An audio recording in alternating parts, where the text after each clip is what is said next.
नमस्कार। ज्योतिषीय श्रृंखला की इस कड़ी में आपका हार्दिक स्वागत है। अभी हमारा अध्ययन का विषय चल रहा है कुंडली में ग्रहों के योग के अनुसार जातक की मृत्यु का कारण कैसे निर्धारित किया जाता है। इस क्रम को हम आगे बढ़ाते हैं और कुछ अन्य ज्योतिषीय सूत्रों की ओर अपना ध्यान आकृष्ट करते हैं तथा उनका अध्ययन करते हैं। 20वां सूत्र है, यदि अष्टमेश कर्क, तुला, वृश्चिक, मकर, कुंभ अथवा मीन राशिगत होकर चतुर्थ, षष्ठ अथवा द्वादश स्थान में हो तो जातक की मृत्यु सर्प अथवा सिंह से होती है अथवा कुएं में गिरने से या घर में होती है। अष्टमेश अष्टम स्थान का स्वामी यदि कर्क राशि में स्थित होकर के तुला में, वृश्चिक में, मकर में, कुंभ में अथवा मीन में, इन 6 राशियों में से किसी भी राशि में होकर अष्टमेश चतुर्थ भाव में, छठे भाव में या 12वें भाव में बैठा हो तो ऐसे जातक की मृत्यु सर्प के द्वारा होती है या सिंह के द्वारा अर्थात किसी हिंसक पशु के द्वारा या कुएं में गिरने से अथवा घर में होती है। 21वां सूत्र है, यदि शनि चतुर्थस्थ, चंद्रमा सप्तमस्थ और मंगल दशमस्थ हो तो कुआं में गिरने से जातक की मृत्यु होती है। शनि चतुर्थ भाव में, चंद्रमा सप्तम स्थान में और मंगल दशम स्थान में कुंडली में स्थित हो तो ऐसी जातक की मृत्यु कुएं में डूबने से होती है या जल में डूबने से किसी जलाशय में होती है। अगला सूत्र है, यदि शनि कर्क और चंद्रमा मकर राशिगत हो तो जल में अथवा जलोदर रोग से मृत्यु होती है। शनि कर्क राशि में स्थित हो और चंद्रमा मकर राशि में स्थित हो अर्थात दोनों एक दूसरे पर दृष्टिपात कर रहे हो, शनि कर्क में हो और चंद्रमा मकर राशि में हो तो ऐसे जातक की मृत्यु जल में होती है या जलोदर रोग से होती है। अगला सूत्र है, यदि कोई ग्रह नीच अथवा अस्त होकर चतुर्थस्थ हो तो जातक कूप अथवा किसी जलाशय में डूबकर मरता है। किसी विद्वान का कथन है कि यदि चतुर्थ स्थान में नीच अथवा ग्रह युद्ध में हारा हुआ ग्रह हो और षष्ठ स्थान में जलीय राशि पड़ती हो तो जातक की मृत्यु जल में डूबने से होती है। क्या है? कोई भी ग्रह नीच स्थिति में होकर के अथवा अस्त स्थिति में होकर के चतुर्थ स्थान में बैठा हो तो वैसे जातक की मृत्यु कूप में अथवा किसी जलाशय में होती है। किसी अन्य विद्वान ने कहा है कि यदि चतुर्थ स्थान में नीच राशि में अथवा ग्रह युद्ध में हारा हुआ ग्रह बैठा हो और षष्ठ स्थान छठा भाव जो है तो जलीय राशि हो अर्थात छठे भाव में या तो कर्क या वृश्चिक या मीन राशि बैठी हो तो वैसे जातक की मृत्यु जल में डूबने से होती है। 24वां सूत्र है, यदि चतुर्थेश निर्बल हो और चतुर्थ स्थान में नीचस्थ सूर्य के साथ बैठा हो अथवा किसी पापक ग्रह के साथ चतुर्थस्थ हो अथवा चतुर्थेश दुर्बल होकर किसी जलीय ग्रह के साथ हो तो जातक डूब कर मरता है। चतुर्थेश निर्बल हो और चतुर्थ स्थान में नीचा सूर्य के साथ बैठा हो अर्थात क्या है, तुला राशि में होकर के सूर्य के साथ निर्बल चंद्रमा, निर्बल चतुर्थेश, चतुर्थ भाव का स्वामी निर्बल होकर के तुला राशि में सूर्य के साथ, सूर्य नीचस्थ होता है तुला राशि में और चतुर्थ स्थान में बैठा हो उस स्थिति में या फिर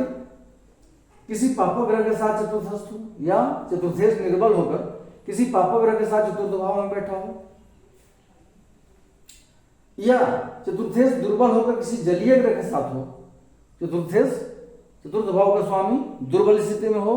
और किसी जलीय ग्रह के साथ अर्थात या तो चंद्रमा के साथ या शुक्र के साथ कहीं भी बैठा हो तो वैसा जातक की मृत्यु जल में डूबने से होती है। 25वां सूत्र है, यदि चतुर्थेश और लग्नेश साथ होकर चतुर्थ स्थान में बैठे हों और दशमेश से दृष्ट हो तो जातक की मृत्यु जल में डूबकर होती है। चतुर्थ भाव का स्वामी और लग्न स्थान के स्वामी दोनों एक साथ होकर के चतुर्थ भाव में बैठे हों और उन पर दशमेश की दृष्टि पड़ रही हो, दशम भाव का स्वामी जहां भी बैठे हों इन पर दृष्टि डाल रहे हों तो ऐसे जातक की मृत्यु जल में डूबने से होती है।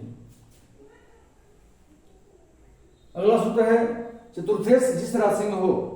उस राशि के स्वामी पर यदि चतुर्थेश की दृष्टि पड़ती हो अथवा वह चतुर्थेश के साथ हो अथवा चतुर्थेश और चतुर्थेश स्थित राशि के स्वामी में किसी भी प्रकार का संबंध हो तो जातक की मृत्यु जल में डूबने से होती है। 3 कंडीशंस हैं, तीनों कंडीशंस में से कोई भी फुलफिल होता है तो जातक की मृत्यु जल में डूबने से होती है। चतुर्थेश जिस राशि में बैठा हो, चतुर्थ भाव का स्वामी कुंडली में जिस राशि में बैठा हो, उस राशि का स्वामी यदि स्वामी पर यदि चतुर्थेश की दृष्टि पड़ती हो, चतुर्थेश जिस राशि में बैठा है उस राशि के स्वामी पर चतुर्थ भाव के स्वामी की दृष्टि पड़ रही हो तो पहला कंडीशन। दूसरा है कि यदि चतुर्थेश की दृष्टि पड़ती हो, अगला है कि वह चतुर्थेश के साथ हो, या चतुर्थेश जिस राशि में है उस राशि का स्वामी चतुर्थेश के साथ बैठा हुआ हो। और तीसरा सूत्र इसी में है कि चतुर्थेश जिस राशि में बैठा हो उस राशि के स्वामी के साथ चतुर्थेश का किसी भी प्रकार का संबंध बन रहा हो, 4 संबंध में से, अर्थात युति संबंध, दृष्टि संबंध या स्थान परिवर्तन संबंध, किसी भी प्रकार का संबंध बन रहा हो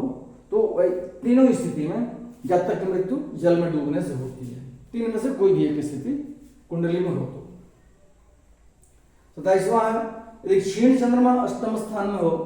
और उसके साथ मंगल, राहु अथवा शनि बैठा हो तो जातक की मृत्यु जल, अग्नि या पिशाचादि दोष से होती है। क्षीण चंद्रमा अष्टम स्थान में बैठा हो और वैसे क्षीण चंद्रमा के साथ मंगल, शनि या राहु बैठा हो तो वैसे जातक की मृत्यु जल के द्वारा, अग्नि के द्वारा या पिशाच इत्यादि जो दोष होते हैं, जो पिशाचादि कारण होते हैं, उनके द्वारा उसकी मृत्यु होती है। 28वां,